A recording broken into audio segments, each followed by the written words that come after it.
ఎదురింటి మంగమ్మ.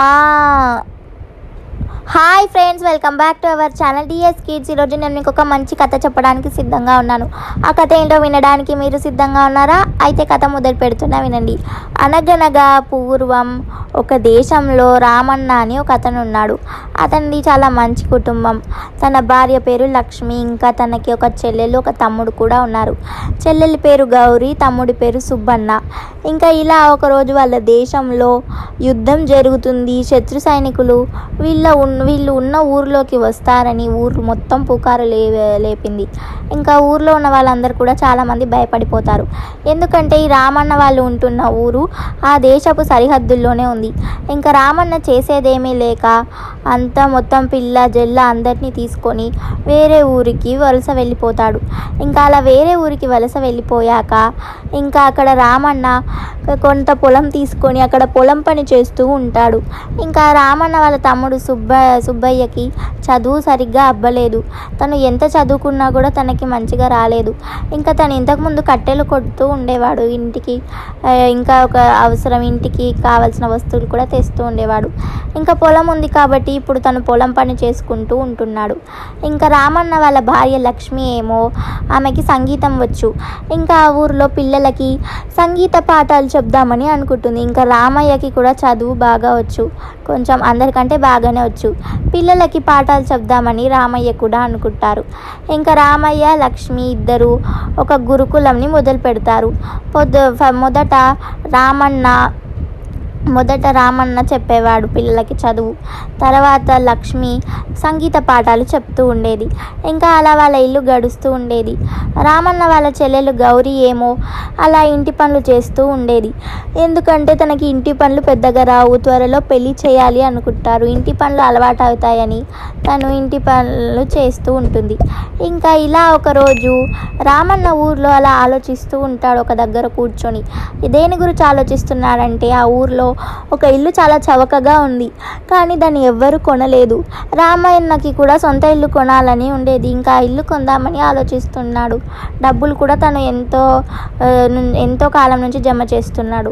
ఇంకా ఇల్లు కొందామనుకుంటారు. కానీ అప్పుడు ఒక ఊర్లో ఉన్న ఒక వ్యక్తి రామన్న దగ్గరకు వచ్చి, ఆ ఇల్లు మాత్రం కొనకు, ఆ ఇంట్లో పక్క ఇంట్లో ఉన్న మంగమ్మ అస్సలు మంచిది కాదు, చాలా దుర్మార్గురాలు, ఆమెకి భయపడే ఇన్ని రోజులు ఎవ్వరూ ఆ ఇంటిని కొనలేదు, నువ్వు కూడా ఆ ఇంటిని కొనకు రామన్న అని ఒక ఊరిలో ఉన్న అతను చెప్తాడు.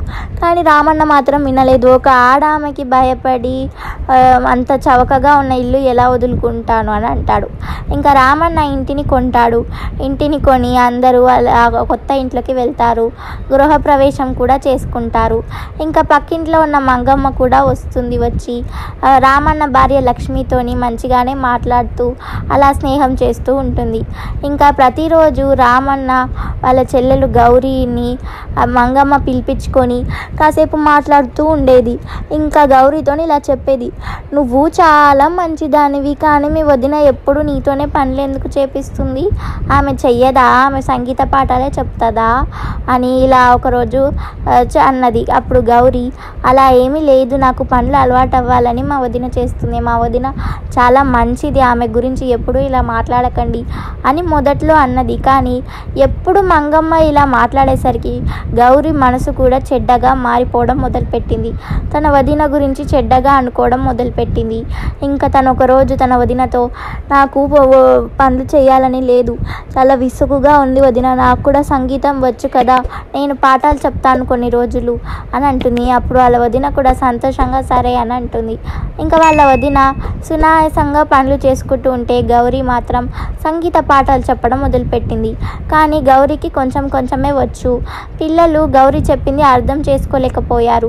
గౌరీ పిల్లల మీద ఊరికే విసుక్కుంటూ ఉండేది. ఇంకా చాలా వరకు పిల్లలు సంగీతంకి రావడం మానేశారు. ఇంకా ఈ మంగమ్మ రామన్న వాళ్ళ తమ్ముడు సుబ్బయ్యని కూడా తన మాటలతో ఇలాగే మాట్లాడుతూ ఉండేది. మీ అన్న నిన్ను మోసం చేశాడు, కావాలనే నీకు చదువు చెప్పలేదు, ఊర్లో పిల్లలందరికీ చదువు చెప్పే మీ అన్న నీకు మాత్రం చదువు చెప్పలేదు ఎందుకు? అతనికి పని చేయడానికి నువ్వు ఒక పాలేరుగా దొరికావు, అందుకే మీ అన్న నేను కావాలని చదువుకొనివ్వలేదు అని ఇలా చెప్పుడు మాటలు చెప్తూ ఉండేది. సుబ్బయ్య కూడా మొదట్లో పట్టించుకోలేకపోయినా మెల్లమెల్లగా నిజమే అని నమ్మడం మొదలుపెట్టాడు. ఇంకా సుబ్బయ్య కూడా పొలం పనికి వెళ్ళకుండా వాళ్ళ అన్నతో ఒకరోజు నాకు ఒంట్లో బాగుండటం లేదు, కొన్ని రోజులు నేను ఇంట్లోనే ఉండి చదువుకోవాలనుకుంటున్నాను, మనం ఒక పాలేరుని పెట్టుకుందాం అన్నయ్య అని అంటాడు. ఇంకా రామయ్య కూడా సంతోషంగా సరే అంటారు. ఇంకా పాలేరుని పెట్టుకుంటారు. కానీ ఆ పాలేరు పని మీద శ్రద్ధ చూపడు కాబట్టి పంట కూడా ఈసారి చాలా తక్కువగా వస్తుంది. వాళ్ళ రాబడి కూడా తగ్గిపోయింది పంట నుంచి. ఇంకా సంగీతం వినడానికి పిల్లలు కూడా ఎవరు అంతగా లేరు. ఇంకా వాళ్ళ ఆదాయం చాలా తగ్గిపోయింది. లక్ష్మి ఈసారి గౌరీకి కాసుల పేరు చేపిద్దాం అనుకుంది కానీ ఆదాయం తక్కువ రావడంతో ఏమీ చేయలేకపోయింది. ఇంకా రామన్న కూడా 1 ఎకరం భూమి తీసుకుందాం అనుకుంటాడు. డబ్బులు సరిపోవడం లేదని ఇంకా ఊకున్నాడు. ఇంకా ఒకరోజు ఈ రామన్న భార్య లక్ష్మి ఇద్దరు కూర్చొని మాట్లాడుకుంటారు. మన చెల్లి తమ్ముడు మారిపోయారు అని రామన్న చెప్తాడు. లక్ష్మి దీనికి అంతటికి కారణం ఆ మంగమ్మనే అని అంటుంది. ఇంకా వాళ్ళిద్దరూ నాకు కూడా తెలుసు అని అలా వాళ్ళ చెల్లెల్ని తమ్ముడిని ఎలాగైనా మార్చుకోవాలి అని అనుకుంటారు. ఇంకా ఇలా ఒకరోజు రామన్న భార్య లక్ష్మి ఇద్దరు గదిలో ఉండి ఇలా మాట్లాడుకుంటూ ఉంటారు. అది సుబ్బయ్య ఇంకా వాళ్ళ చెల్లెలు గౌరీ వింటూ ఉంటారు. ఇలా మాట్లాడుకుంటారు రామన్న లక్ష్మి. గౌరీ గురించి నాకు మంగమ్మ చాలా చెడ్డగా చెప్తుంది, గౌరీ అంత మంగమ్మ మాటలే వింటుందంట, నా మాట వినదంట, నేనంటే లెక్క లేదంట, గౌరీ మంగమ్మ చెప్తే నన్ను కొట్టడానికి కూడా సిద్ధమవుతుందంట అని మంగమ్మ చెప్పింది. కానీ నేను నమ్మట్లేదు. నా ఆడిపడుచు గురించి, నా తోటి కోడల గురించి నా ఆడిపడుచు గురించి నాకు తెలీదా? గౌరీ అలాంటిది కాదు, నేను తనని చాలా రోజుల నుంచి చూస్తున్నాను అని ఇలా చెప్తుంది లక్ష్మి. అప్పుడు రామన్న కూడా అవును, ఆ మంగమ్మ నాకు కూడా చెప్పింది, నా తమ్ముడు సుబ్బయ్యనంట నన్ను ఈడ్చి కొడతాడంట, తను చెప్తే నేను తను నాకు అన్యాయం చేశానని చెప్తుంది, కావాలనే నా తమ్ముడు చదువుకోలేదని చెప్తుంది. కానీ ఇదంతా నేను నమ్ముతానా? నా తమ్ముడి గురించి, నా చెల్లెలి గురించి నాకు తెలీదా? ఈ మాటలు వాళ్ళకి తెలిస్తే వాళ్ళే ఆ మంగమ్మని కొడతారు, తిడతారు అని రామన్న లక్ష్మి ఇద్దరు మాట్లాడుకుంటారు. ఇంకా ఇదంతా ఈ గౌరీ సుబ్బయ్య వింటూ ఉంటారు. విని అయ్యో మేము ఎంత తప్పు చేశామే అని అనుకొని వీధిలోకి వెళ్తారు. ఇంకా రామన్న లక్ష్మి ఇద్దరు వాళ్ళ చెల్లెలు తమ్ముడు లేరేంటి, ఇంతసేపు ఇక్కడే ఉన్నారు అని అనుకుంటారు రామన్న. ఇంకా వీధిలో పెద్ద పెద్ద చప్పుళ్ళు వస్తున్నాయి.